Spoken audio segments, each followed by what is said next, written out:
show is starting. I feel the liftoff. The clock has started. Roger.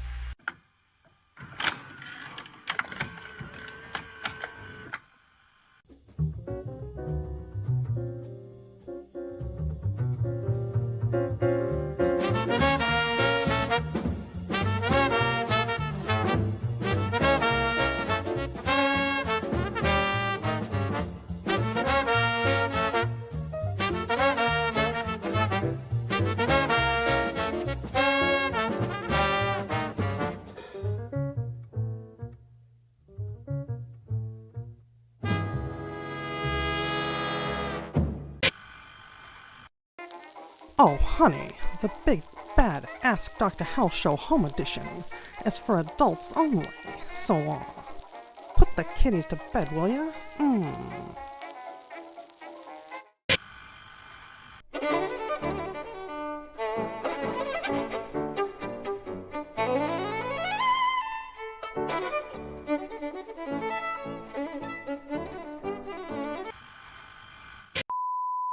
Let your head go. Let your head back. Head.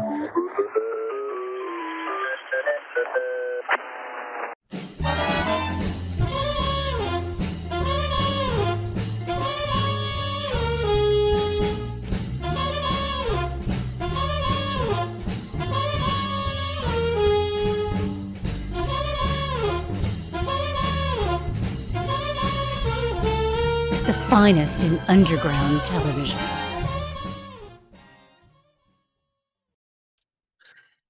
Our text today is an Australian poem about an Australian water monster, the bunyip, which science denies, but many, including the Aboriginal population, insist is real.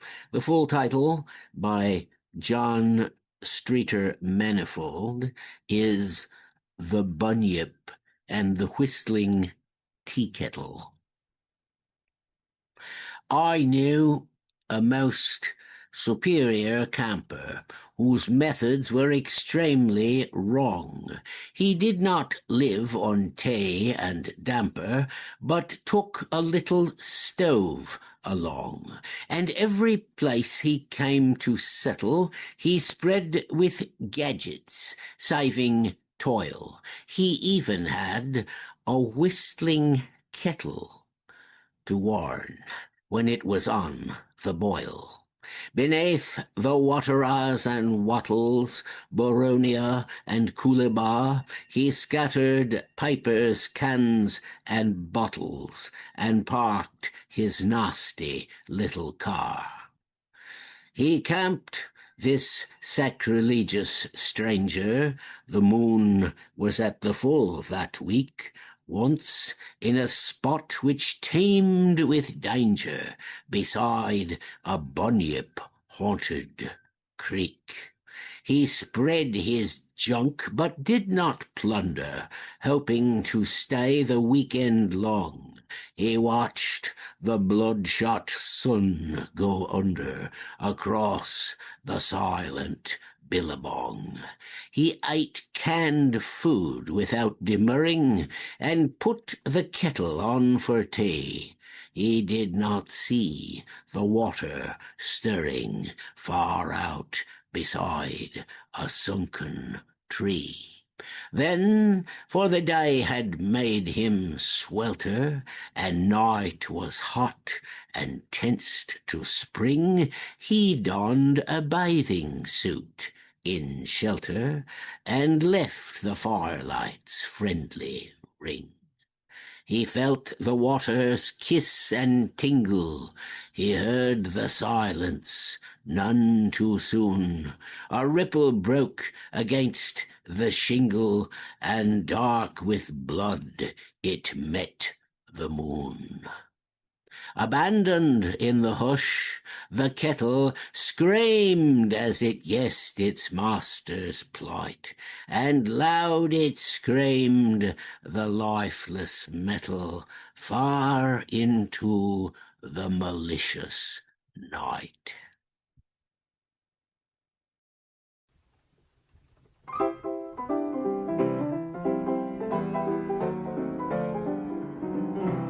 Here before you is an opportunity to plumb the depths of the mysteries that confound and intrigue us. A chance to ask the big questions. Dr. Hal is not concerned with questions of trivial matters or of facts that are easily gathered elsewhere. Dr. Hal seeks the questions that transcend fact. He stands before you, ready to take questions that used to be brought to wise and aged sages on distant mountaintops. These questions can now be asked from the comfort of your living room. No Sherpas required. Simply direct your favorite web browser to our new and simple-to-use website, AskDrHalShow.com, or click the Ask Dr. Hal button below our live Twitch broadcast. You will be spirited away to the magical Co-Fee portal, where all you need do is submit your burning question in the handy message field, and assign a monetary value you wish to place upon it. Our stage ghost will then convey your message live to Dr. Hal, and he will answer in the manner that only Dr. Hal can. Don't worry, we never sell, share, or solicit using your provided email address. PayPal will ensure that your valuable love offering goes directly to Dr. Hal. Links to submit questions and more can be found at our website, AskDrHalShow.com. Do not let this opportunity to consult a modern-day oracle, a seer for seers, a man steeped in the arts, sciences, and esoteric studies, pass you by. We present to you, through the very miracle of the internet itself, the one and only Dr. Hal Robins, now making house calls.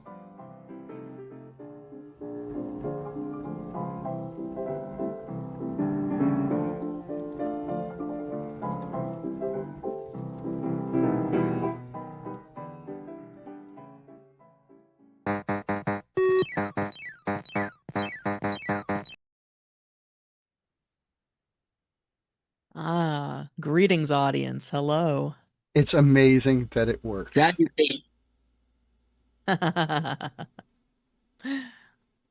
Well, welcome back, everybody. It's we've been on a little bit of a hiatus, but we've been doing a show every month. But it was material from previous events that we had put together. But now we're back live. That means indeed. Live alive-o. We are taking love offerings for requests for questions. That is correct. Dr. Hal again. Resuming normal love offering protocol. If you would like to have your question answered by the good doctor, please follow the link in the chat and we will be your intercessor this evening. Well, now they've been told how to do it. Let's see how well it works out. You know, we did have some questions pop into the queue back when we were doing the show in July. And we weren't taking questions at that time. So in order to make good on those, how about if we answer those questions in tonight's show? And as we've said in the past, if we get those kinds of questions, that's what we'll do.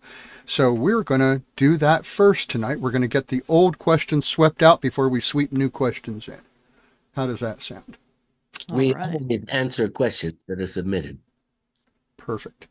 All right, hold tight for a minute. Let me go ahead and bring up Professor Gofflin. It looks like you're ready to go. So how about if I switch over to you and the good doctor, and I will get my act together over here on this side. Fabulous. I will do the same. All right. I will endeavor to be ready. Here we All go. All right. So it seems like we've got a couple of questions from the queue from back in July. Let me grab one or two. Here we go. Okay. I think we've got a pretty good one here. Yes, this is from our dear friend Reverend Jellyfoot. And let me get the amount on that. Just a moment, please. Let's see here. Okay. This is a $3 question from Reverend Jellyfoot. Mm-hmm. And he asks, Dear Dr. Hal, which would be worse, a great white shark with legs that could chase you on land, or a hybrid gorilla grizzly who hates you? Well, of course, both of those things are not considered within the realm of biological possibility. Mutations do not cross species, and where it appears that they do, that is simply an example of convergent evolution shaping the results of ordinary mutation and the mutative process. But suppose there was a shark with legs. How unlikely does that seem? A shark might be able to develop, or rather the type shark might be able to develop walking limbs, since that is the pattern of vertebrate evolution. But it would not be likely to have occurred unless it's occurred in secret and no one knows it.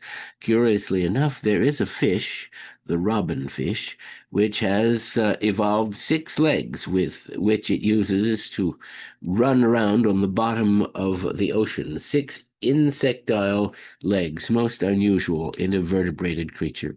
So you can never say no to what nature might do. As to consanguinity between apes and bears, this also would appear to be forbidden. What we don't know is how able and agile these strange mutated monstrosities are. Can the shark travel on land as fast as it does in water? Does the gorilla-bear hybrid have the agility of the gorilla as well as the strength of the bear? All of these are unanswered and unknowable, so it is up to me, Dr. Howland Owl, to choose which one of the monsters I would find personally less appealing. And I suppose the shark wins because of its primordial antecedents. However, I'm glad to add as a codicil that neither of these is very likely.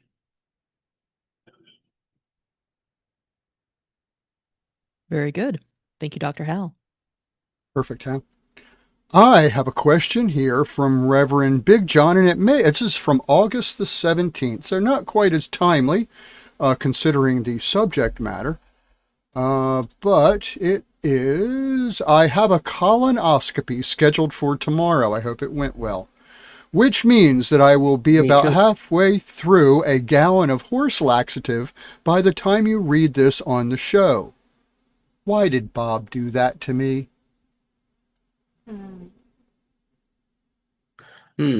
Well, Bob is only interested in whether you are a subgenius, and if you are, whether you are achieving your slackful potential. And perhaps the experience will ultimately prove so, although it appears to be onerous right now.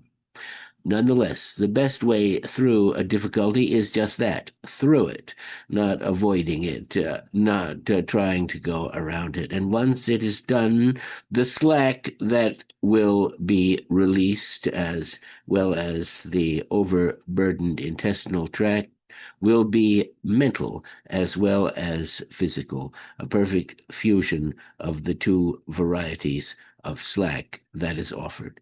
So never think Bob is making a mean joke, though Bob is always making a joke.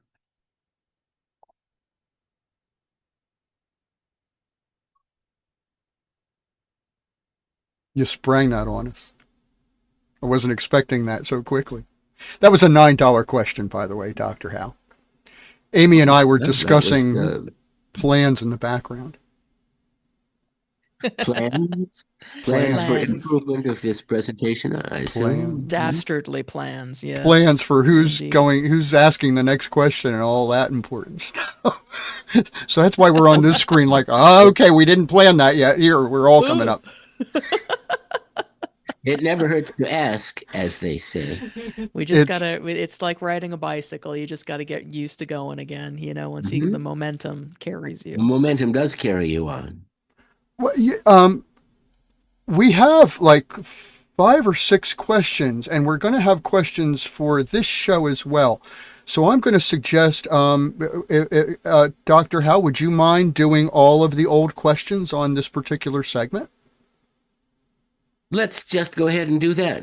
and clear the docket. Very good. Professor Gofflin, how is our queue looking for new questions coming in? Do we have new questions in the Our queue? queue is looking fairly healthy at the moment. If you give me just a second to shake the jar.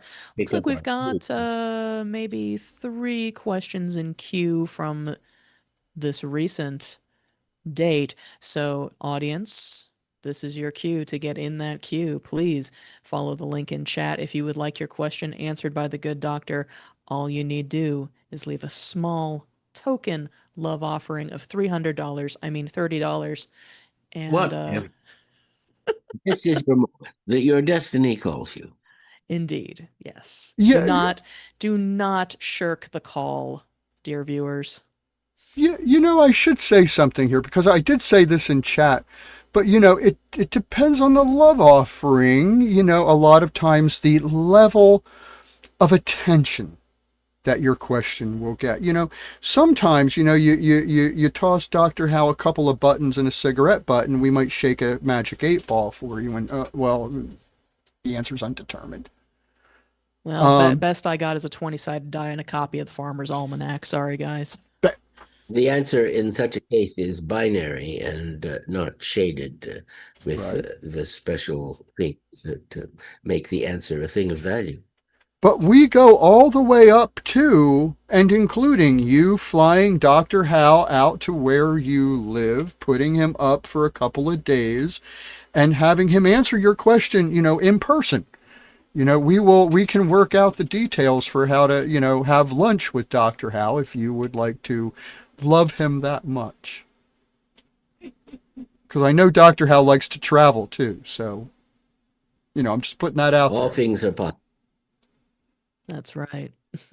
Now, of course, all bets are off if you don't pass the background check. So, sorry. So, you know, no weirdos, as they say in the back. Yeah, oh, man. We might have to rethink this. Really, they think that? We have to say no normals. That's true. That's a very normals. good point. No, So, okay, now For their yeah. own sake. We don't wish to cause perturbations in their world as they do not in ours. well, you know what? Reverend John Shirley, back in August, gave Dr. Hal a love offering of $51. And tonight he is asking a question of why. And he wanted to know where to put that money, but I think he's good. I think he's already kind of. I think you're good for it, John Shirley. He did not accompany that love offering the last time with a question, so we will count that question against that love offering if that will work. So he submitted the offering, but not a question. But has he now submitted a question? He has. Indeed. Would you like a dramatic reading of that? I can try to. I'd be honored Okay. to hear such a reading. John Shirley asks, Why?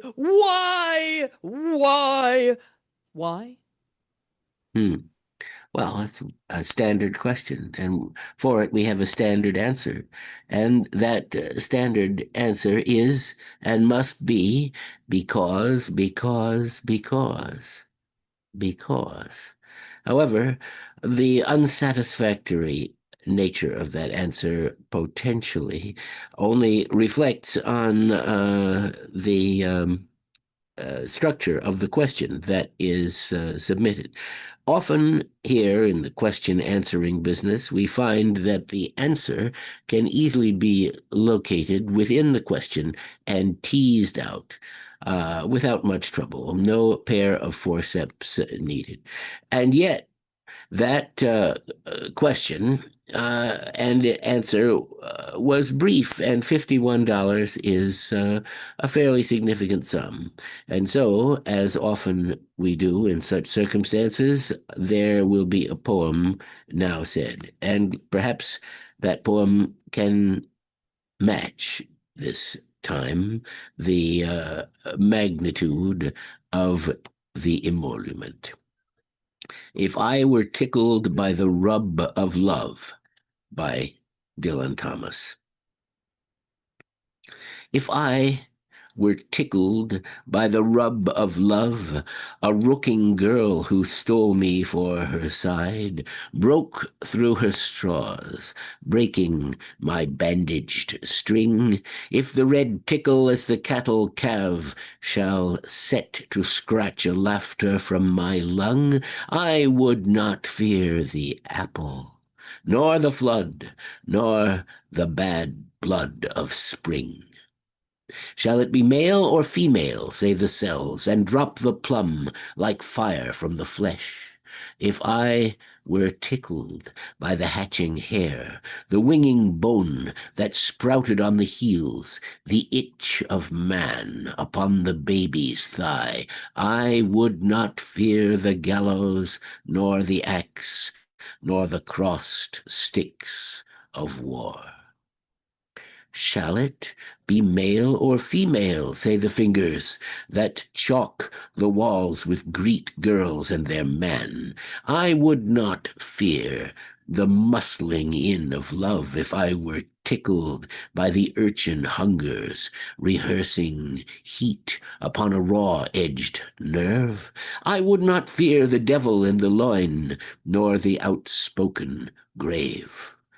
If I were tickled by the lover's rub that wipes away not crow's foot, nor the lock of sick old manhood on the fallen jaws, time and the crabs and the sweethearting crib would leave me cold as butter for the flies. The sea of scums could drown me as it broke dead on the sweetheart's toes.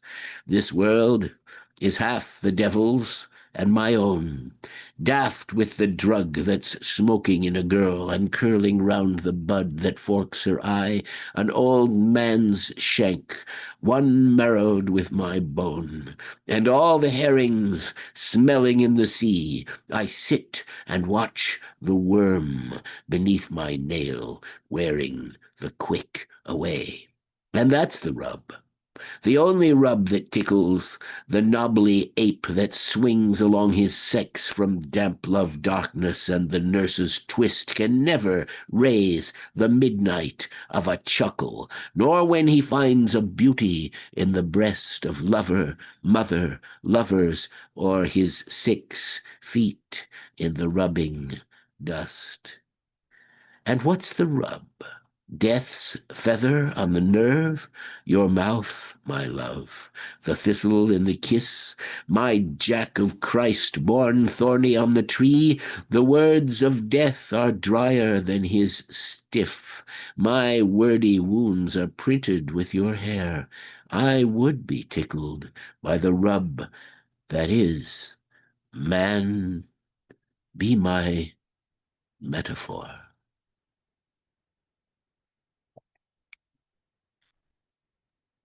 Beautiful. Thank you, Dr. Hal. Nice. Audience, we have a troubling conundrum here. We see a report from a few folks that y'all are having some trouble with the donation link. It seems that John Shirley in particular was asked to dial an 800 number to complete his payment. Is anybody else Did we? is Yeah. anybody else experiencing this? If you are, please sing out in the chat and let us know. If that is the case, we may need to make some alternate arrangements. However, just to let you clear and explicit, it doesn't require anything of any complexity. It's a simple click, and that is that. So an 800 number seems to be a way to go astray as far as this simplified procedure is concerned. But let's continue with the show and hope that in the fullness of time, those who are confused or troubled by our method can figure things out. It helps always to look and read and follow the instructions and not push out blindly in various directions in hope of achieving the proper linkage.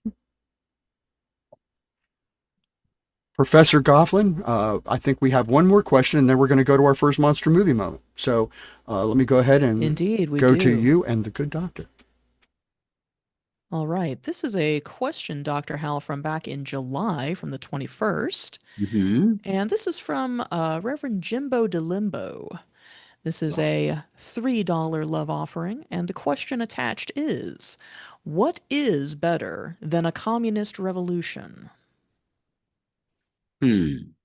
Well, what is better than a communist revolution is the flawless acceptance of the results, the harmony of what is achieved. Revolutions are rough and rumbustious and always plagued with the unfortunate detail, the imprint of revolutionary excess. The revolutionary impulse is justifiable, but the strange structures built upon that excess often are not. So if a communist revolution were to occur and actual communism to be put into practice instead of some strange amalgam called that, but not that, its successful implementation will not only violate the historical canon of revolution, but be a positive result.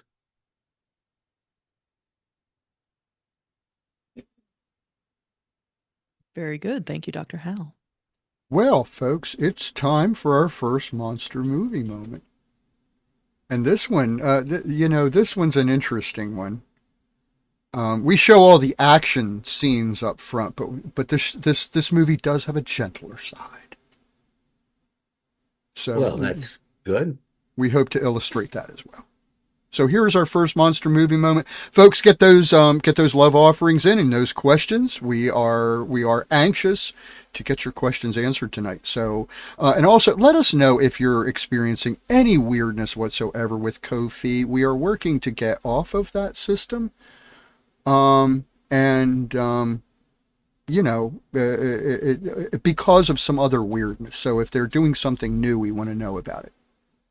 So anyway, I just don't get the 800 number business. I don't see where that comes from. Surely we offer no telephone exchange in our instrumentality of connectivity. But we'll find this out in time, as I said before. Let's go to that monster movie moment now. Indeed.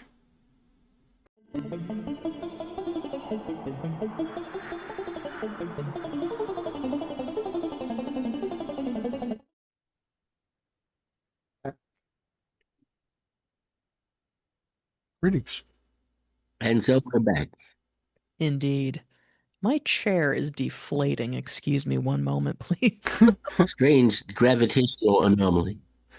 You never know what you're going to see on a live show. I just got about 3 inches shorter suddenly. My gas cylinder in my chair has gone out. Would anybody like to hear some factoids from the monster movie moment? I would. Excellent. Well, you may be curious to see that rat creature, of course, was stop motion animation, of course, one of my very favorite special interests. That was animated by Jim Danforth, actually, for the very, very small effects firm Project Unlimited. Jim Danforth, you may, of course, recognize as one of the collaborators with Ray Harryhausen on Clash of the Titans, among other projects. Project Unlimited was headed up by Hua Chang, who is actually a Chinese-American animator.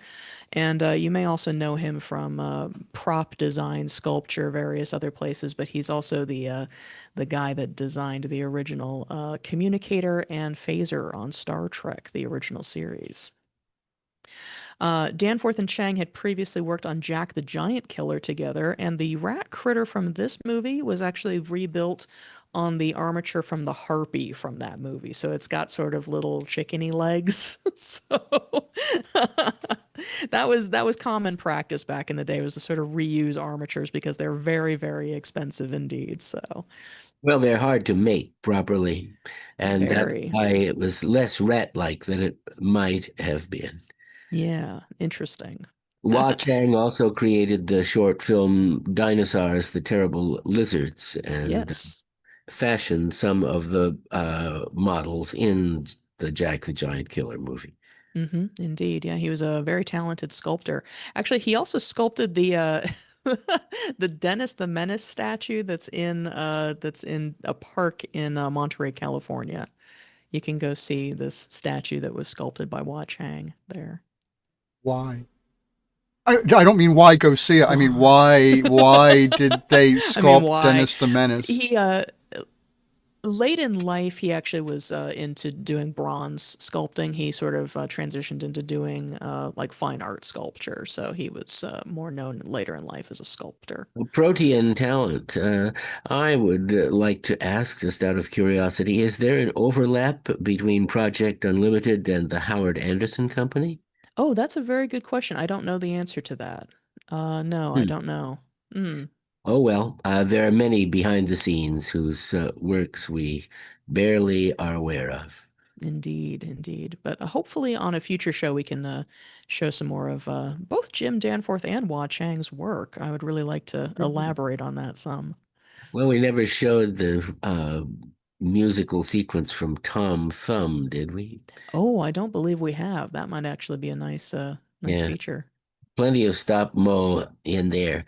Well, what remains on the docket for tonight? Well, you Indeed, know, we have I'm much business to discuss. glad you asked. Let me go ahead and bring my screen up. Hold tight. Professor Gofflin, do you have a question for us? I can swing this over to you. Can I follow that up with a terribly, terribly heavy question? Yes, Sure. that's the kind we like. All right, let me get down to that here. And the heft of the terribly heavy question. This is one of the weightiest questions I think we've been faced with in recent history. So steel thyself. This is a $6 question from Reverend Dr. Less. And Reverend Dr. Less would like to know, why do bread and cheese make such excellent bedfellows?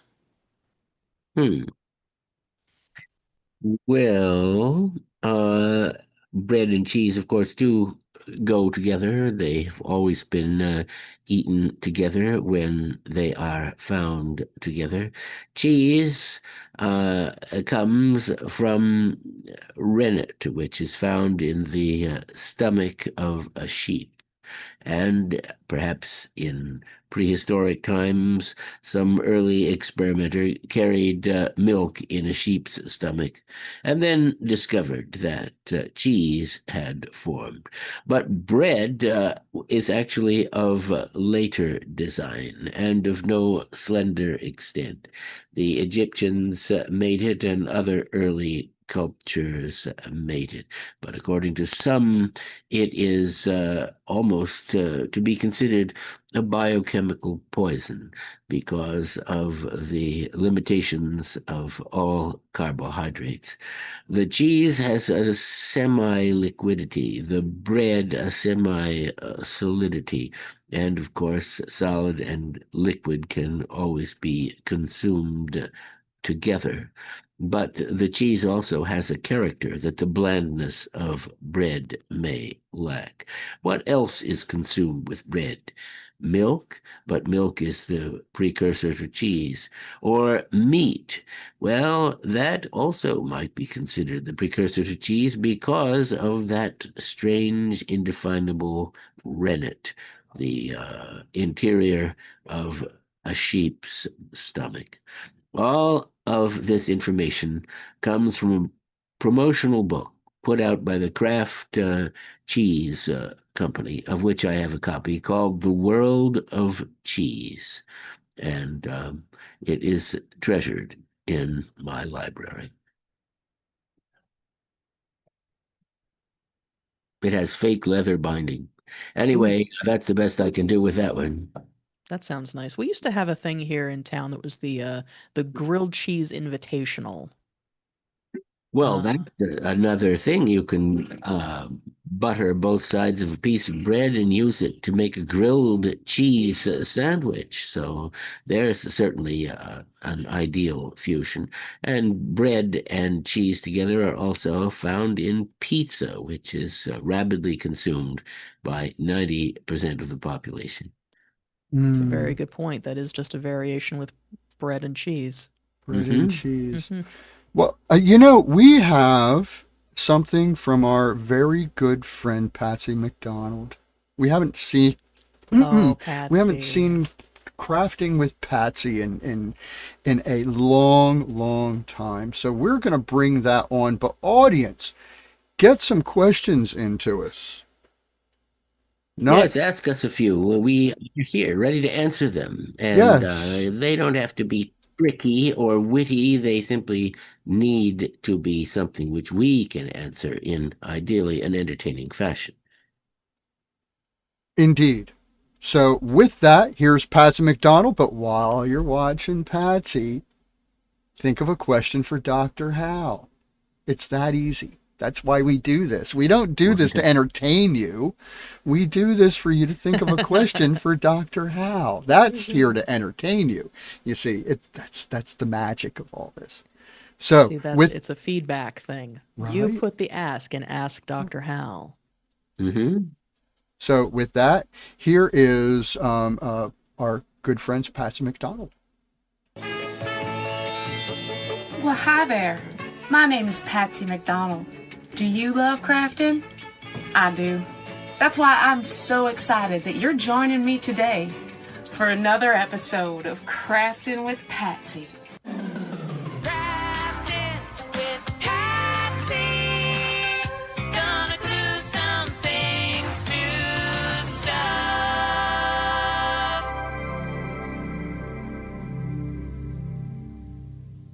All right, let's get started.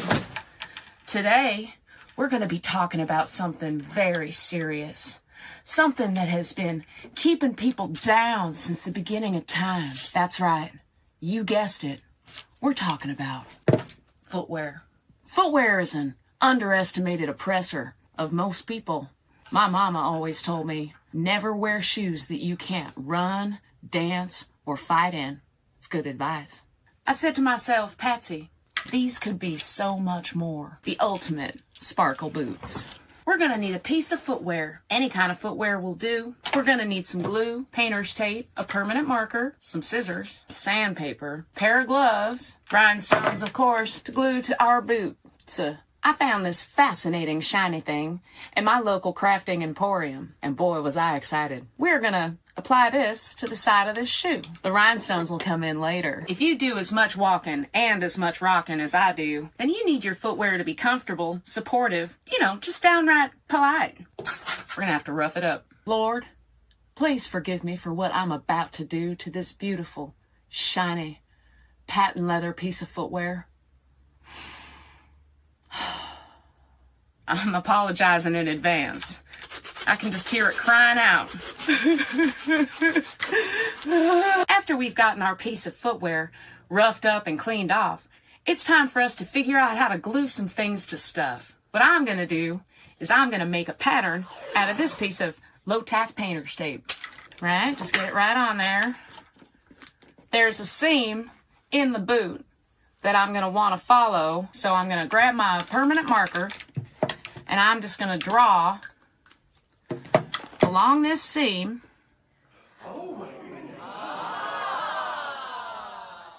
so that I can place this piece of tape on this sparkly bit. See where I'm going here? Fantastic. Now I'm just going to peel this off of here. We have an idea of how we need to cut on this thing. Oh, this is so exciting. Then I'm just going to cut where my pattern is. Having a sharp pair of scissors helps. All right. Check it out. Just going to peel this tape off, cross our fingers, and hope this will turn out absolutely perfect on the side of our shoe. Boot. Footwear. On the side of this footwear. Then I'm going to save these little bits for future projects. Don't throw anything away. I recommend wearing gloves for pretty much every activity associated with living, especially those involving adhesives. That's why we're going to get our gloves and our glue. We're going to get down to business. I love E6000 glue. I have glued more things to other things and fixed so many things with this glue, but one thing I can tell you this cannot fix, and that is a broken heart. Believe me, I've tried. I am going to just put a healthy amount of this glue on the side of my footwear. Since I'm wearing gloves, I can do this, see? See, you don't want to do this without gloves on. We are going inside the lines here. Whew! This is something else. Look at that. Now that we have this glued on this side, just a little suggestion to this here piece of footwear, and that is that I want this to stay. We'll see. Whoop. It's what gloves are for, Patsy. It's what gloves are for. You're probably asking yourself, Patsy, why do you have to make everything so perfect? And I'll tell you why. When you got people as close to your feet as I do on a regular basis, you got to make sure that they remember perfection. I was going to fill in this little spot right here. Still going to do that. You can't stop me. Ha! I had some big plans. But should I do them? Decisions. Quandary. I do really want to put some rhinestones on this piece of footwear. I'm not going to glue it on yet, because I don't like making mistakes. You can't uncraft things, people. Give me the strength. Give me the strength to move on. Without. Do I do them all around the heel? Ooh. Shoot. Subtle, I know. All right, I've made up my mind, and it's weird. Rhinestones, don't let me down now. Do not let me down. What a wonder rhinestones are. Oh, look at how they sparkle and shine. Make sure, absolutely sure, that these are stuck on here real well. There you go. You get right on there. Just get on. Get on and never let go. If there's only one thing you need to know about Patsy McDonald, it's this. Whether it's on stage or from this undisclosed location, Patsy McDonald is gonna go all the way. We are going to work in sections. Now we're gonna use a tool that was not meant for what I'm about to use it for. We're gonna just spread this out. Spread it out. All right, that's a mess. This neighborhood, I tell you. It isn't even 4th of July. Sparkles and fireworks. America. I know exactly what I'm going to have to do in these boots, and that's going to be bringing rock and roll to people just like you all over the world. Believe me, I know. We are on the home stretch. Crafting is hard. I like to make sure I keep on variating so that it looks all variated. I'm running out of the little itty bitty guys. That's real sad. That makes me sad. Speaking of running, I've had to do a lot of running in my day. And one thing that I do have to say, without Pat McDonald, I wouldn't be here crafting with you today. Blame it all on Pat McDonald. Everything. This has got to be the most amazing sparkle boot that I have ever personally crafted. Now you might be saying to yourself, where else could we possibly go from here? Well, I'll tell you. Sometimes in my line of work, it's important that you move quickly and with ease. That's why I always like to incorporate a little go fast, a little racing stripe. Why not? I'm thinking something right up this back line right here, right up the back. One extra little thing. We are going to put a strip of this just up the back side, just reaching up to the sky. Got my scissors. I'm just going to cut my go fast racing stripe. Just going to cut it out. Cut it out. Oh, this will be fun. This will be a real good time. Can't wait. Can't wait for this to go on for a while. That is fun. It is. Now that we have our shiny racing stripe, I'm just going to lay it down here on the table. Just going to lay it down. Don't forget your gloves. I learned this the hard way. Glued myself to the van. Wouldn't have been so bad if I had been on the inside of the van at the time. Ain't no turning back now. Crafting is forever. Help me. Help me make this right. Oh. Oh my. Oh my. Getting twisted and turned. It's like a metaphor for life. Oh shoot, we're gonna have to straighten this out. Oh, my heart is racing. Have trouble. We got trouble. That looks suspicious. Doesn't it? It does. Well, I did it. I went down the back. I went all the way down the back. You know what I said before? Gonna take it all the way. So I went all the way down the back. Are we done yet? Maybe. Maybe not. Are we ever done? I doubt it. These are probably some of the nicest looking pieces of footwear I have in my personal collection. Mesmerizing. I hope you've had a fantastic time with me today, sparkling your footwear. I know I have. You know where you can see these boots, and that's on stage at a Shakewell show.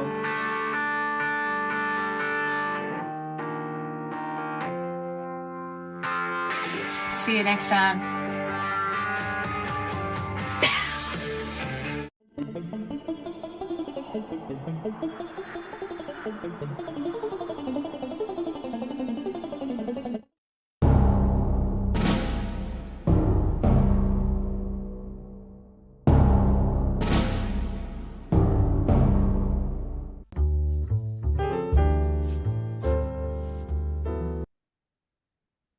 Greetings. We're back. And salutations. That was a little clip from... No, go ahead. No, you first. I was just going to say that some of the Half-Life audio cemented to the always popular cat video genre. An evergreen meme format. I do love it. Well, Dr. Hal, are you ready for another question, please? Lay one on me. All I right. have one Pressure, here would you from... like to take this one? I messed my buttons up. That's why I jumped on to you. But thank you for being ready. Oh. One of these days, I'm going to switch over to me, and I'm going to have ready, my finger always. up my... Yes. Yeah. Well, you have to be around here. Sorry, because I'm a bit fumble-fingered.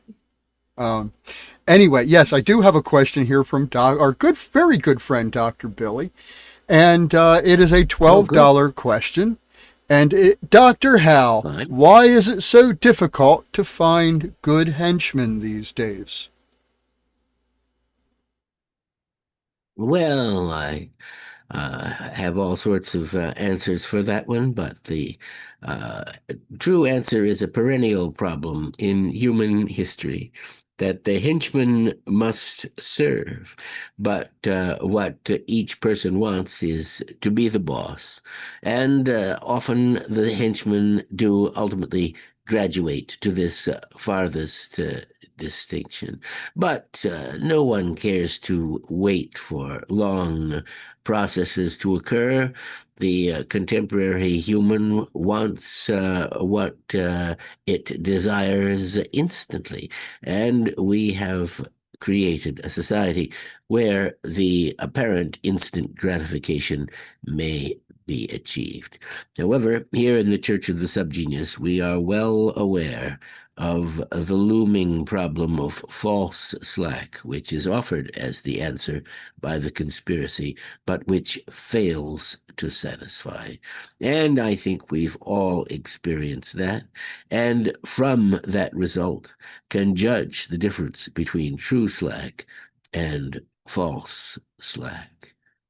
At any rate, if you have an ideology which is attractive enough, henchmen will gather to assist you in putting it into service. However, having gathered, they might not as easily disperse. Thank you for your offering. And this is another poem by Dylan Thomas. Light breaks where no sun shines. I believe this was written when the poet was 17 years old.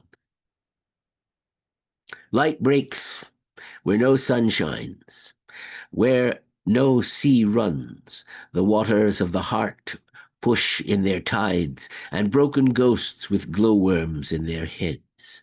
The things of light file through the flesh, where no flesh decks the bones. A candle to the thighs warms youth and seed, and burns the seeds of age, where no seed stirs.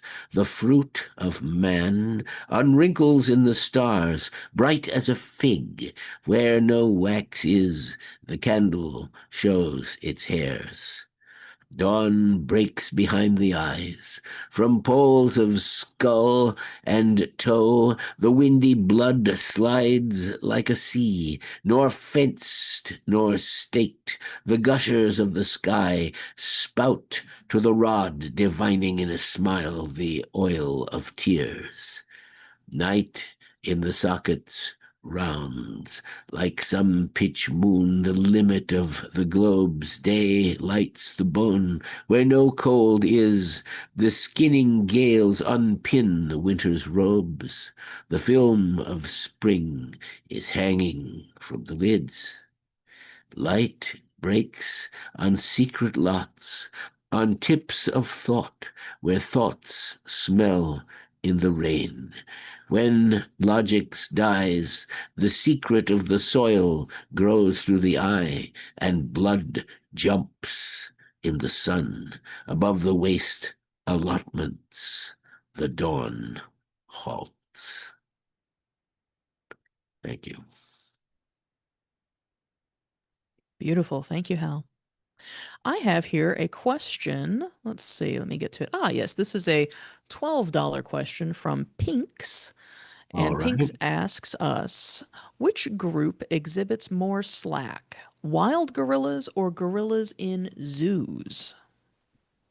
The easy answer is the gorillas in the wild, for they need not entertain the public, but only themselves. And all of the savagery seen on occasion in zoo animals may be attributed to the pathology of the state of being a prisoner. A prisoner's primary duty is to escape. The secondary duty is to endure imprisonment. But it does create a neurosis. These two contradictory plans can cancel each other out or jam each other in some unknown way. And therefore, anyone who lives behind bars must not be judged too harshly for the inevitable byproducts of such an unpleasant existence. This poem is called April Rise and is by the poet Laurie Lee. If ever I saw blessing in the air, I see it now in this still early day, where lemon green the vaporous morning drips wet sunlight on the powder of my eye.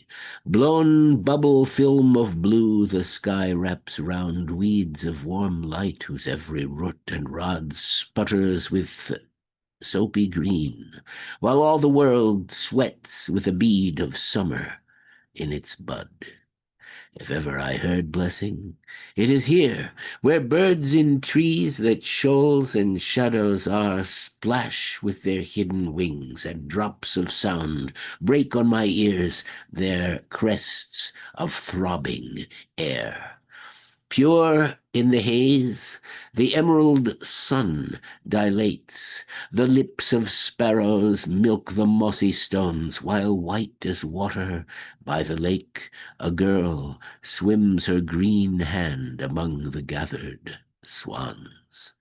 Now, as the almond trims its smoking wick, dropping small flames to light the candled grass, now, as my low blood scales its second chance, if ever world were blessed, now it is.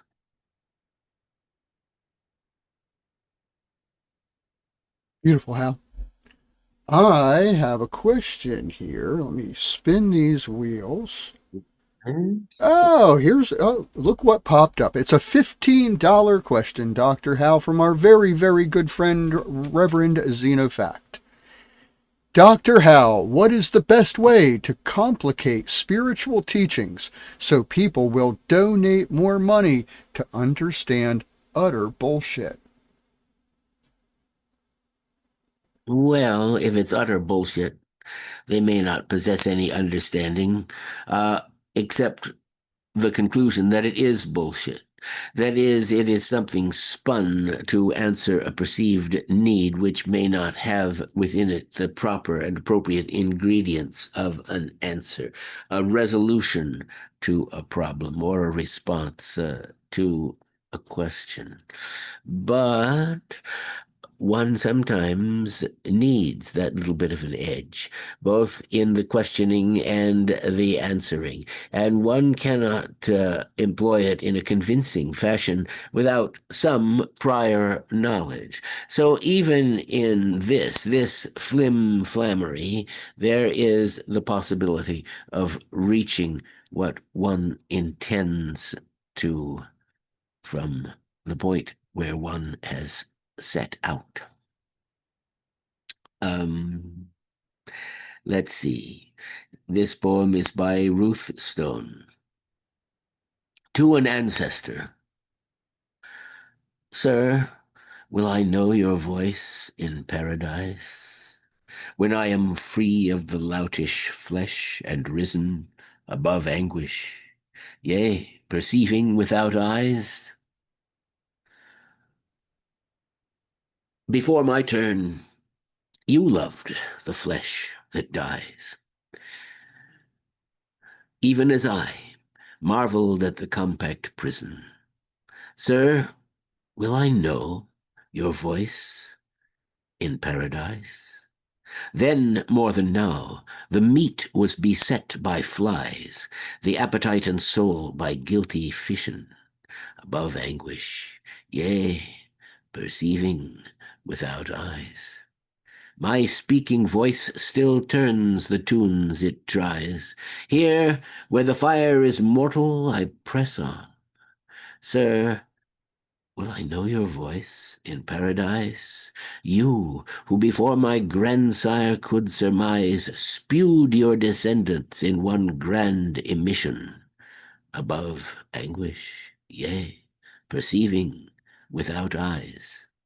When my real ear, that in the flesh ear lies, joins with the several parts' eternal mission, sir, will I know your voice in paradise, above anguish, yea, perceiving without eyes?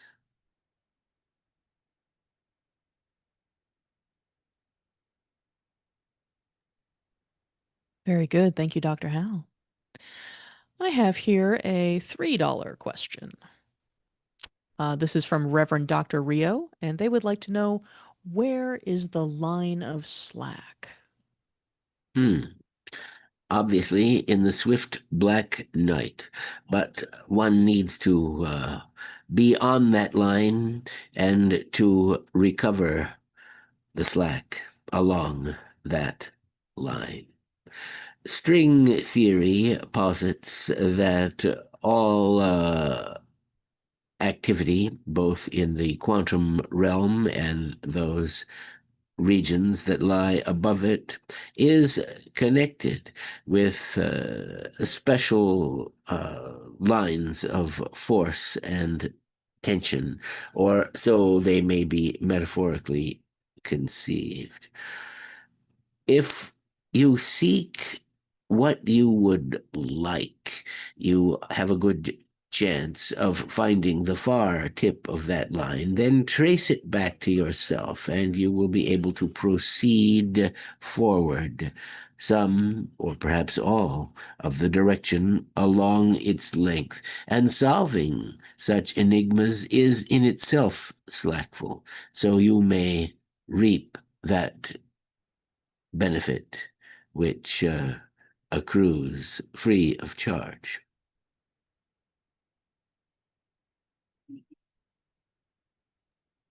Very good. Well, I think we're going to do one more question this segment and then go to our next monster movie moment. But that's right. The monsters are always waiting. There is so always. Let's answer the question. There's Clear always the way for these. Yes. There's always room for more questions for Dr. Hal. So, audience, get those questions in. Sometimes we talk over each other on this show. It happens all the time. On Zoom. occasion. What is it with Zoom? It's for some reason it invites people talking over. I think our usual There's just cues. it's just enough latency, I think, in the video is making it difficult to anticipate when the next person might speak. And the attractive element is that it can't be done, which is what impels people to try it. Zoom prioritizes a single sound source, and it itself makes the decision which thread of sound it will follow. Fortunately, we go beyond Zoom here at the Ask Dr. Hal Show onto Twitch, where we may enjoy and indulge background music and the overlapping conversation, which is an inevitable phenomenon associated with subgenius performances of any kind. Have you ever gotten 20 subgeniuses together in a Zoom room? It's something to see. Well, you might participate in that by joining us in the after show chat room, which will follow this presentation. Absolutely. That is And correct. Yes, we'll be please, putting audience. that in the chat. Go ahead. We're doing it all over the place tonight, Professor Gofflin. We're doing it. You know what, folks? We just are back from hiatus. We're getting back into the rhythm of everything. That's right, folks. If you'd like to join us after the show, there will be an after show chat this evening. Just check for that link in the Twitch chat. We'll have it there for you before the end of the show.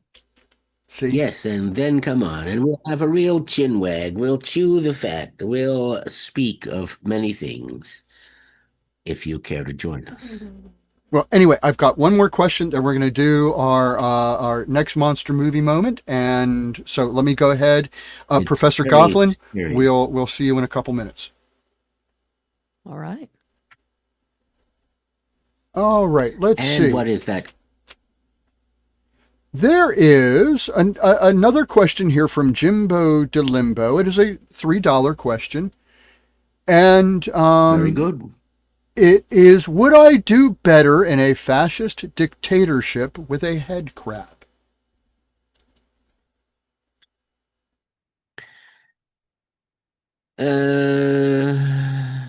No one would really do better with a head crab, a parasitic organism from a different dimension, which partially dissolves the cephalon and takes over the nervous system.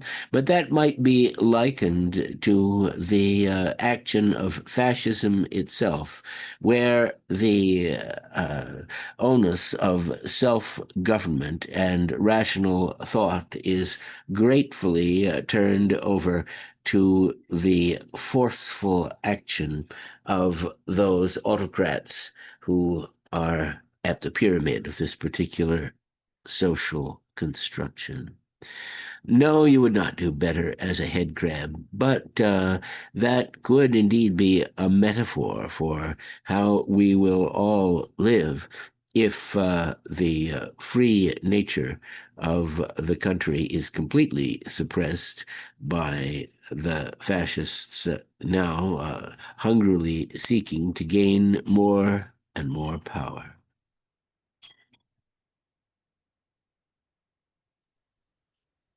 Well, Dr. Hal, we are going to go to our monster movie moment, but before we did that, audience, get those questions in. We still have time. We still have room. It's like Jell-O.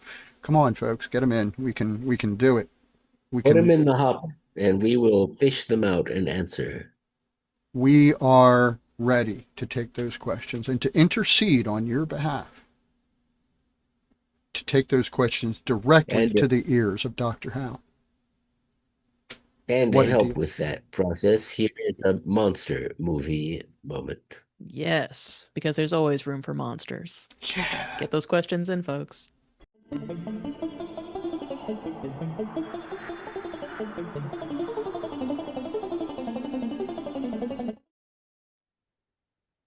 He is sort of a sleepy big guy, isn't he? Well, he never acts fast. No, it's impossible for him to, poor guy. So yeah, but I do have some facts about the production. Very good. So this was made in 1967 and was a co-production with Toei, of course, also known for giant monster rubber suits. It was using their special effects staff. You may notice some facial resemblance to a certain other monster, Gamera. That's because the suit was designed and constructed by Masao Yagi, who was the Gamera suit monster artist. So sort of that sort of down curved kind of face that he's got is very And the similar. tusk. And the Oh, tusks, of course, yeah, the very ones. The suit was actually so kind of goofy looking that the director really disliked it, but unfortunately they had no budget remaining to construct another. Their budget was mostly blown on renting two-thirds of the available lighting equipment in the country at the time of filming. So apparently they rented from every other studio available. oh my goodness. So At least they didn't misread it and provide them with fat suits instead of, monster suits. As they did in the case of Space Hunter Adventures in the Forbidden Zone. Do you know true. what young Gary might mean or where that name might derive? I do. It's actually derived from a South Korean folk tale about a monster that is associated with earthquakes. So, in the lore of the movie, he's named after that folkloric Mhm. figure. So, Most interesting. yeah. And somewhat similar in a way to Bulgasari, where the monster has a folkish origin. Yeah, indeed. So sort of interesting in that way. Hmm. Very Of course, that cool. was the Democratic Republic of Korea, North, that engendered Bulgasari. Hmm. Well, we will What, always strive to new monster movie moments of an international origin. wherever we can get them.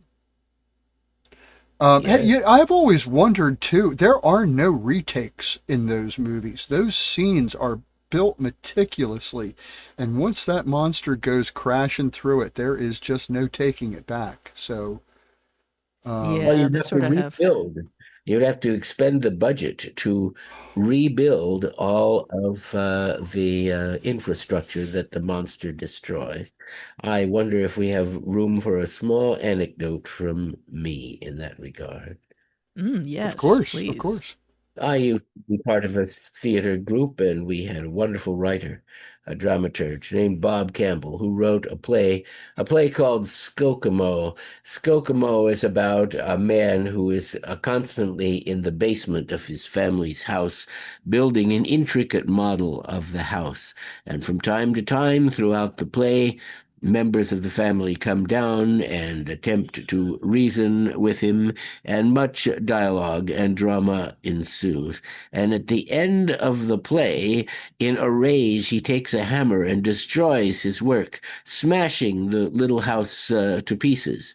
Now, the play was successful and it ran for a number of days, but somebody had to keep rebuilding that house. And that person was me. I would often finish it just before the next performance of the play was beginning. And of course, I had to put in things which would make it crash more spectacular, little pieces of detritus and glass and things that would smoke and so forth. An interesting occupation, and I did manage to get rather skillful at building one of those things in a hurry. So much for the Japanese or Asian monster predicament of destroying infrastructure, which once destroyed is too expensive to replace. Interesting. Did that happen to be with Arizona Theater Company by any chance? It Or was was with that? the Invisible Theater of Oh, the Tucson, Invisible Arizona. Theater. Okay. I Mhm. also had done lighting design for them, so I wondered if there was some overlap. Interesting. Well, Dr. Hal, are you ready for another question? Yes. All right, well, let's continue. This is a $10 question from Reverend Dear Friend. Very And they good. ask, is it possible for one to ask themselves a question? Yes, of course it is. The whole point of our show is that one does not have to ask one's self, but can ask another person. But although we provide an answer, it may not be satisfactory and will therefore carry the questioner further on so that the question can be re-asked and reframed. So, however jaggedly it goes toward the ultimate goal of enlightenment, it still progresses there, although with faltering steps.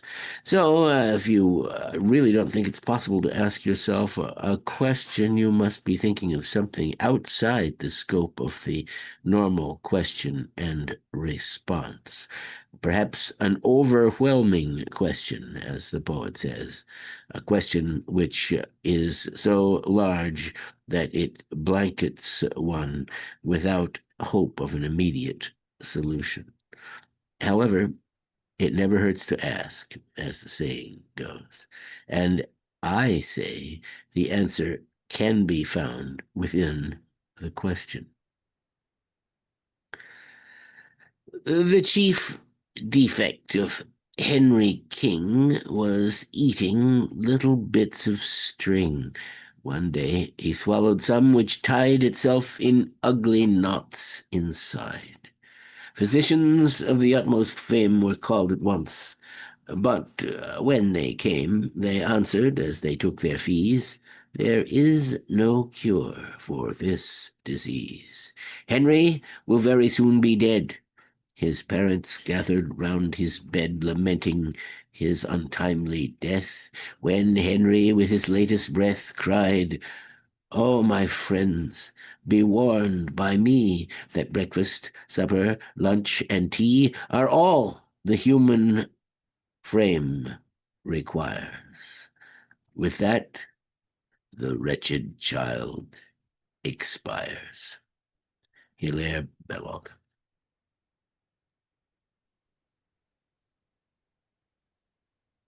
Okay. I have a $6 question here from our very good friend, Reverend Dr. Les. And it is, do car engineers work for the conspiracy, or is it my hubris that I can do basic car maintenance?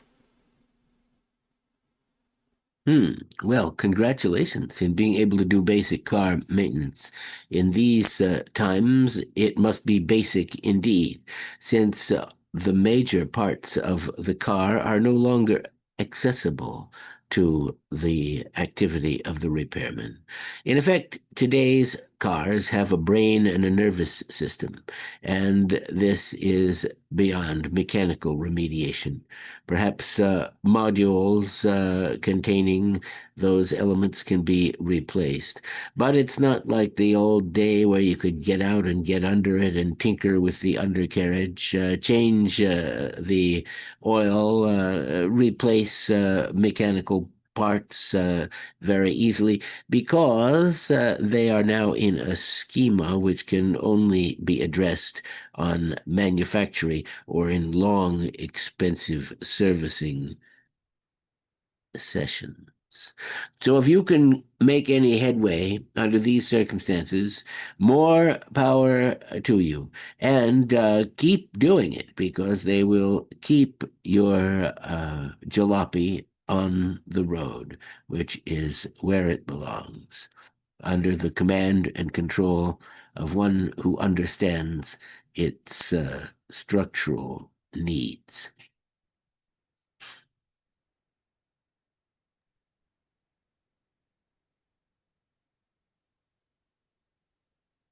Very good, Dr. Howe. I have a question here from the wolf who loves you. Actually, you know what? No, let me spin these wheels again, because there's somebody who's been waiting for a while. Reverend Dr. Les. I have a question here from Reverend Dr. Les. He's been waiting for a bit, so let me get that one in first. It's a $6 question. Oh, no, I read I that think to you, that's the didn't one I? you just. Yes. I'm Which okay. one was that? Sorry, I'm having a Groundhog Day moment. I'm repeating myself. All right. Amy, was it to me or you then? Am I completely like getting Oh, yeah, I think fudged? if you'd like to bounce to me, I'd be happy to take another one. Why Sure, don't I certainly. bounce to you, and then I'm gonna like sip some tea and have a calm moment. Sounds It's good. over to you. All right, very good. Have a calm moment. All right, here we go. So we have a $6 question here from Cowabunga, and they Hmm. would like to know simply who ate all the donuts? Hmm.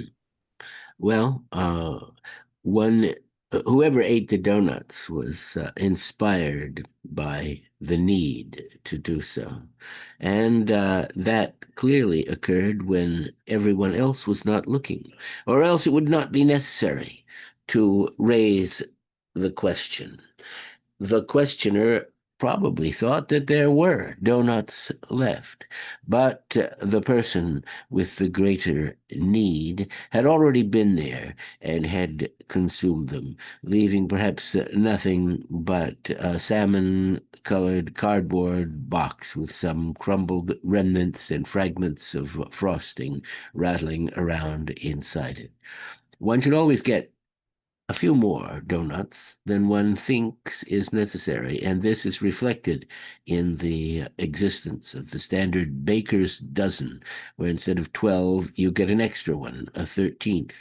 But in the case of true hunger and avidity for these comestibles, that single extra may not be sufficient.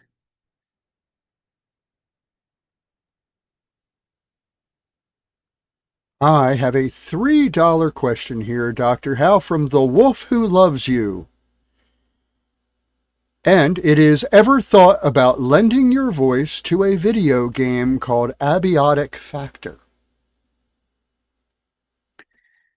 Well, all I can say in response to that is I am available for doing voices for video games. My voice is associated with some well-known games, but I am not exclusively working on them.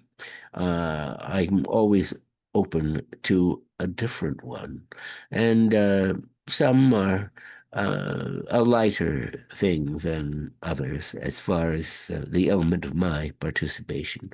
So, if you have such a proposal, I would be anxious to hear it and glad to perform the recordings.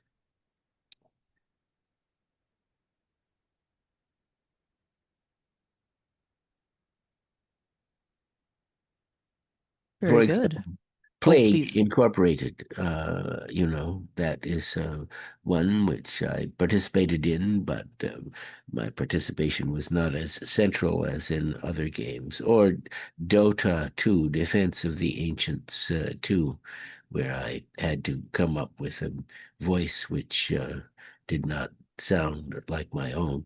Anyway, sure, I'm open for business, so keep that in mind. Remember, And I you can said find earlier. contact information for Dr. Hal. Yeah.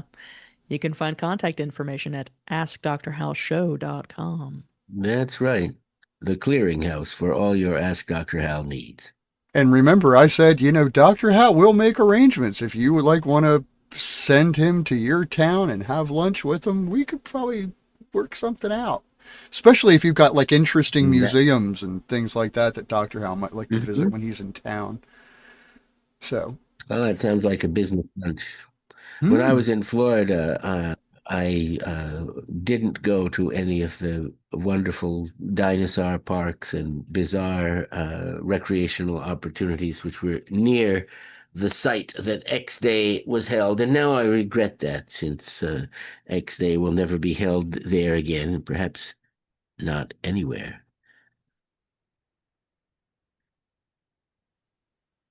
You Interesting. never know. That's So true. it could come to life. It could come to life in new and different ways. Who knows? Yes. This is the 21st century we lived in. It's about time we get some Buck Rogers stuff going on. Hmm. Absolutely. Well, anyway, Dr. Hal, we have some questions piling up in the queue, so I'm going to get one to you right now. Fire 'em at me. Professor Gofflin, we'll bring you back in a couple minutes. Very good. Hello. Let me see. I have a question here from... let me see. How about The Wolf Who Loves You? We have two. This is another $3 question. And it is, what is the definition between a good man and a nice guy, in your opinion? The definition between a good man and a nice guy? A definition which covers both.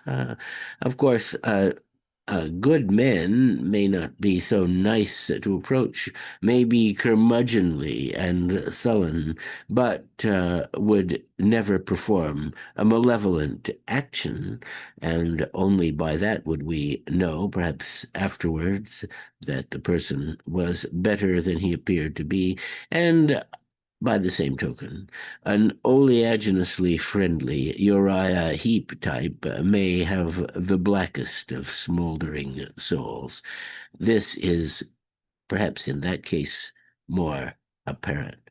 But a nice guy also may be one who goes along to get along, not necessarily an opportunity to perform acts of benevolence, but simply to make sure that there are no jagged stops and starts, a spasmodic, convulsive jumping through life, which is better served by a placid stream. So those do touch each other, but they are not each other. Each elides with the other, but is not, even then, of the other. They are separate things, and that is why we refer to them, in most cases, separately.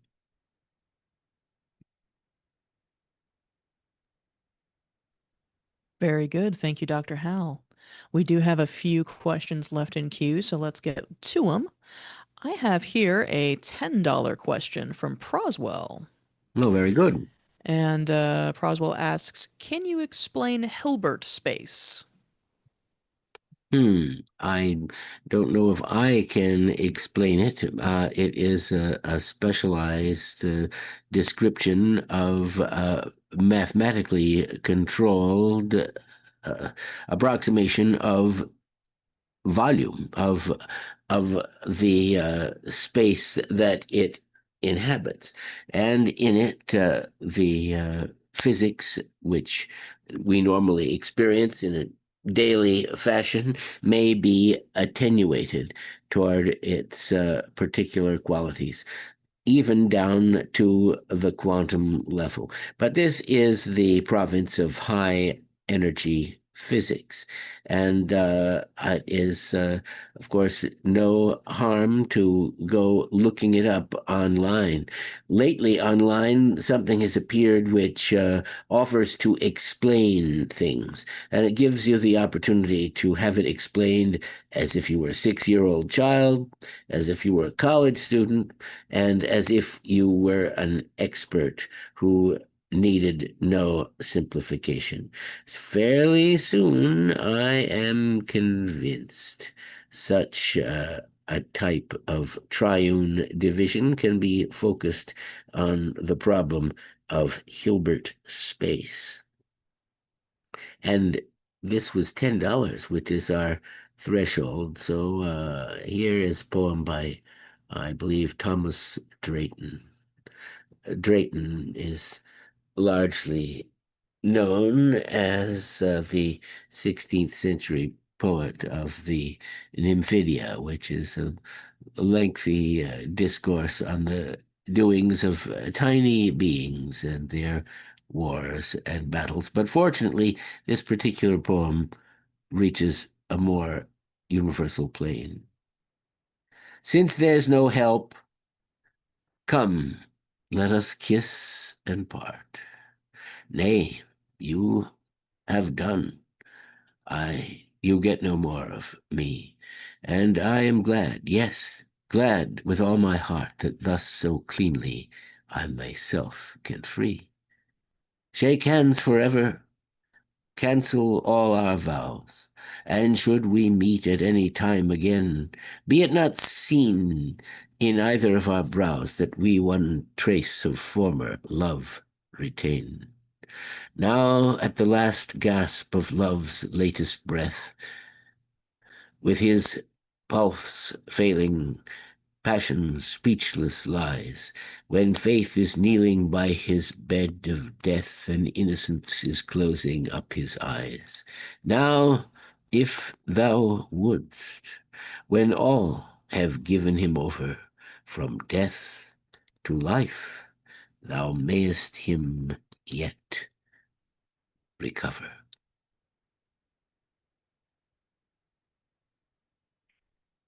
Beautiful, Hal. I have what could be the last question of the evening. It is a $3 question. The last question, yes. It is from our friend Jimbo DeLimbo, and it is a $3 question. Yes. All right. He's had a few tonight. I'm glad he... Yeah, I hope that they have been satisfactory. Yeah. I'm not sure that it is satisfactory. For example, my remark about Hilbert space may not have... it's a difficult thing to encapsulate, but we're talking about a real or a complex inner product space that also can be measured. It's a complete metric space. Anyway, that is a metric engendered by the inner product. So let's drop that question and answer this one.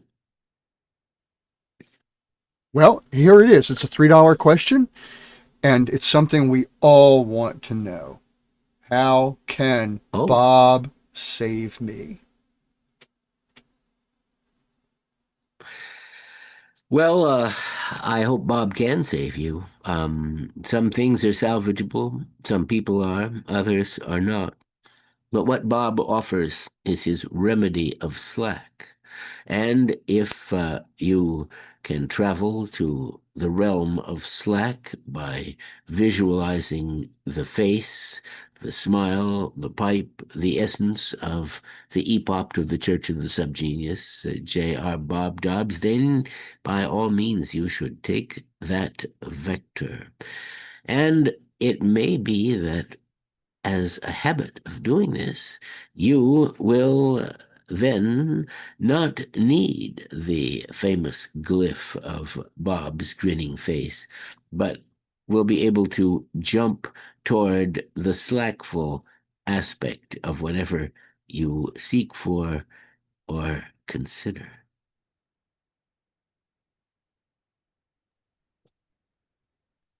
As blasphemous as that might seem from a subgenius perspective. Well, I think that's as good as we're going to get for a $3 question. Well, let's spin those wheels one more time. Yeah, go ahead. The subgenius doesn't have any martyrs yet, do we, Dr. Hal? We don't have anyone who's died for Bob. We have those who are died in the wool for Bob, and we have others who have found the whole subgenius path, not the one they wished to find themselves on. Hey, there you go. You can't bat 1,000 all the time. We offer a service. Some may enjoy it, others may endure it, others may ignore it. Well, isn't everything ultimately just a test of our endurance, Dr. Hal? At the end of all things. It could be. It's easier to endure a bowl of ice cream than a broken leg, but I still agree. Quite true. Quite true. Anyway, I believe we have spun the wheels. We did, in fact, encounter our last question of the evening. Audience, thank you so much for your input this evening. We Yes. cannot do this without you. That is correct. As always, it has been a wonderful show. Thank you, audience. Thank you, Dr. Hal. Thank you, Pressure. It's been lovely to be back. I'm going to Yes, it's nice, isn't throw it? that chat in there one more time. There we go. Oh, yes, absolutely. Audience, please feel free to join us at the after show chat. The link will be in the Twitch chat momentarily. I was And, going to say that next time we will offer a special treat, unlike anything else which we have provided in the past. We've got so much cool stuff coming for the next show. Oh, we have such sights to show you. oh, yes. Oh, yes. I know that line. Where do I know that line from? Is that, that's from a horror movie. I don't want to spoil it. It is. Or from the Pinhead series. Yeah, that's yeah, what it that's is. gonna be from Yes, that. that's Yep. what it is. Ooh, we need to do monster movie moments from that. That would be a good. Oh, we should. Yeah, that we would should be a probably... good monster movie moment. Well, we'll have to bring that at the next meeting. See, audience, it could happen. You know, audience, if you've got things that you want to see Dr. Hal do for monster movie moments, there's no reason we can't hear from you for, you know, I mean, we get together and have meetings and throw this out there, and there's no reason you can't make requests and, you know, can you do this? Would you do that? We can, yeah, we can do that. So, And if you have a favorite monster that you would like to see appear on the show, by all means, put the name forward. Yes. Our And this is contact called- information, once again, is at that website, askdrhalshow.com. and how do we make this work? We lubricate the palms of the people who are having to move their nimble fingers to make it happen. And it all goes to Dr. Hal. We can't get hurt. nothing. We get nothing. This is true. That's how the show works. We're acolytes. Believe it or We're just acolytes. Let's We're see here. intercessors. Let me, you know what? Hang on. not. You know, sorry, everybody, hold please. We have a last minute question that has just come in. Very good. Well, you put your hands on it. It's yours. Here you go. All right, here we go. We've got one last question here from the Wolf Who Loves You. Once again, coming in with that just under the wire. This is a $5 question, and they ask, have you seen my keys anywhere around the lab? Let me see. No, I don't believe I have. Unfortunately, people do tend to move things around. This is very annoying. That's how I believe my coffee cup disappeared. But I feel this answer is brusque. Nonetheless, it is accurate. Your keys may find their way back to you, however. Do not rule out that possibility. Very good. Well, folks, I think that was it for us for this How show. about one little poem on that subject? Oh, yes. Oh, Why sure. not? Let's have a poem. threshold. It didn't reach the $10 threshold, but it is there. And on the subject of missing keys, from Colonel D. Streamer's small volume, Ruthless Rhymes for Heartless Homes. And it goes like this. There's been an accident, they said. Your servant's cut in half. He's dead. Indeed, said Mr. Smith. Then, please, bring me the half that's got my keys. Very good. An appropriately sized poem. Yes, and with that, I think we will depart for the welcoming confines of the after-show chat room, where we hope you will also. Absolutely. Once again, folks, there's just a little bit more show left, so do stick around for the end of that. Oh, yes. Oh, yeah, this is just the end of the questions. There's still more show. Yeah. Oh yeah, no. You're not excused yet. Don't. The show You must can't get go up and on. leave. It does go on. So So there's there you go. more. the show must go on. And But look, there is more. So please. we make those credits like, to watch. We really want people to see these things. So, so watch it to the credits. Yeah, watch that credit roll. It's kind of like It'll do you good. kind of That's like right. the Marvel things, where they throw the crap in at the end that you really didn't want to miss, like them all sitting around eating shawarma and being Yeah. bored, Maybe we should put in an Easter egg too. That's what they call No guarantee in this case, but anyway, let's just see those credits after we conclude the show in our usual fashion. Well, the which we have not show's yet done. Yeah, the show's not over yet. It could just be an egg, just not an Easter egg, just an egg. Anyway. Well, I hope we don't lay an egg, but No, but it's yeah. always a possibility. There's, that there's always that last button that just everything goes haywire. Funniest thing, if I can tell you a quick story before we do this, St. Joyce's and my first date, we went to the Walnut Street Theater in Philadelphia and we saw the play Blythe Spirit. And I don't want to spoil it for anybody, but in the end, all hell breaks loose and books start flying off the shelves and, pictures start, breaking and furniture falls over and all this stuff. And they rig the stage.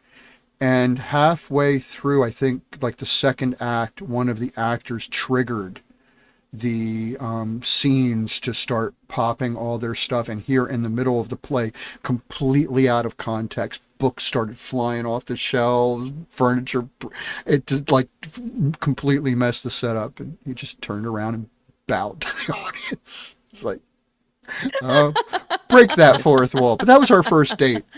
We got to see that. That was wonderful. That was wonderful. That's funny. Well, what else can you do? It's live theater, folks. But at least it wasn't Hello Dolly at the Bucks County Playhouse. True. No, if you want to hear the no, inside that's- joke behind that, you'll have to come to the Yeah, true story. I'll tell it at after show chat. Yeah, that's a true story. It's funny. But yeah. Anyway, folks, that's what we have for tonight for the question and answer part. But hang out, we have more show. Folks, thank you very much. We can't do this without you. So we will see you next audience. month with the Halloween show. So, yeah, right. All right. With that, we'll see you next month.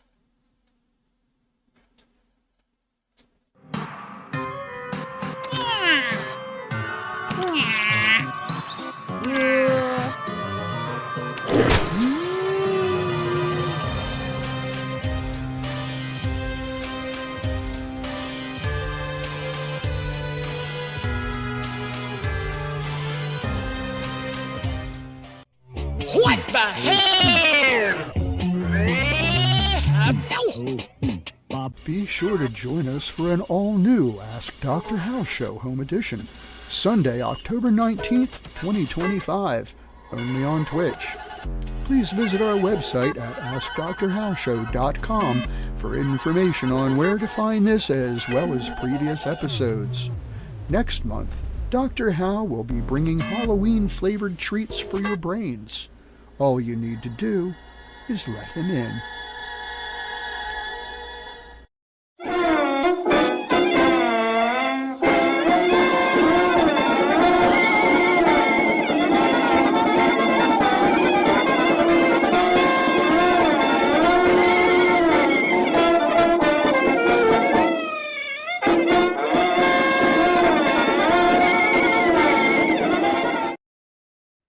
This poem is by W.H. Auden and seems appropriate in this year of grace. Leap before you look. The sense of danger must not disappear. The way is certainly both short and steep. However gradual it looks from here, look if you like, but you will have to leap. Tough-minded men get mushy in their sleep and break the bylaws any fool can keep. It is not the convention, but the fear that has a tendency to disappear, the worried efforts of the busy heap. The dirt, the imprecision, and the beer produce a few smart wisecracks every year. Laugh if you can, but you will have to leap.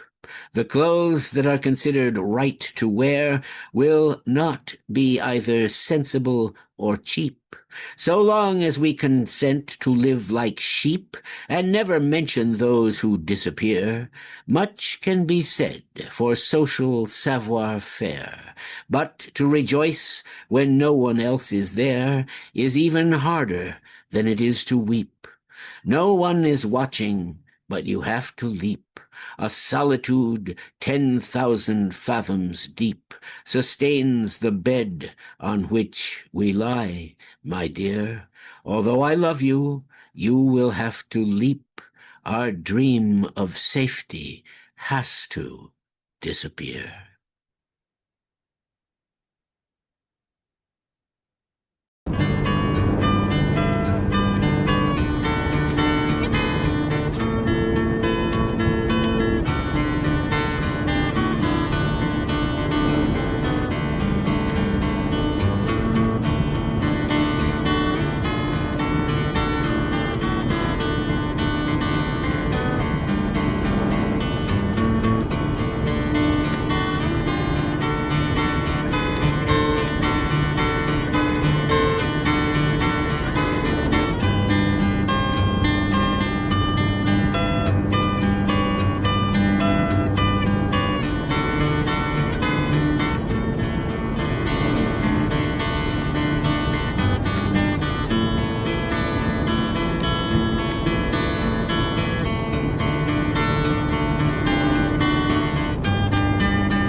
It's one small step for man, one giant leap for mankind.